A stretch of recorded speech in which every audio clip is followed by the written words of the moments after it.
रुद्राक्ष की शक्ति। प्राचीन काल की बात है। हिमालय की गोद में बसा एक छोटा सा गांव था जिसका नाम कौशिकपुर था।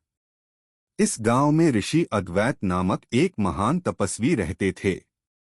ऋषि अद्वैत की भक्ति और सिद्धियों के कारण गांव में सुख शांति बनी रहती थी। कहा जाता था कि उनके पास एक दिव्य रुद्राक्ष था जो स्वयं भगवान शिव ने उन्हें प्रदान किया था। इस रुद्राक्ष की शक्ति से बुरी आत्माएं गांव के पास भी नहीं फटकती थीं। लेकिन यह रहस्य अधिक समय तक छिपा नहीं रह सका। एक दिन कालसुर नामक एक दुष्ट तांत्रिक को इस रुद्राक्ष की शक्ति का पता चला। वह अपनी तंत्र विद्या से इसे हासिल कर अमरत्व प्राप्त करना चाहता था। उसने अपने मायाजाल से गांव पर संकट ला दिया।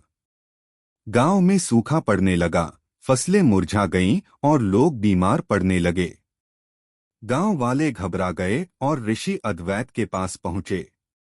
उन्होंने अपनी तपस्या में ध्यान लगाकर संकट का कारण जाना और समझ गए कि यह कालसुर का षड्यंत्र है। ऋषि ने गांव की रक्षा के लिए महादेव का आह्वान किया। उसी रात कालसुर अपने राक्षसी मंत्रों से रुद्राक्ष चुराने के लिए आश्रम में पहुंचा। जैसे ही उसने रुद्राक्ष को छूने की कोशिश की, वह जलने लगा और उसकी शक्तियां निष्फल हो गईं। अचानक आकाश में बिजली चमकी और भगवान शिव प्रकट हुए।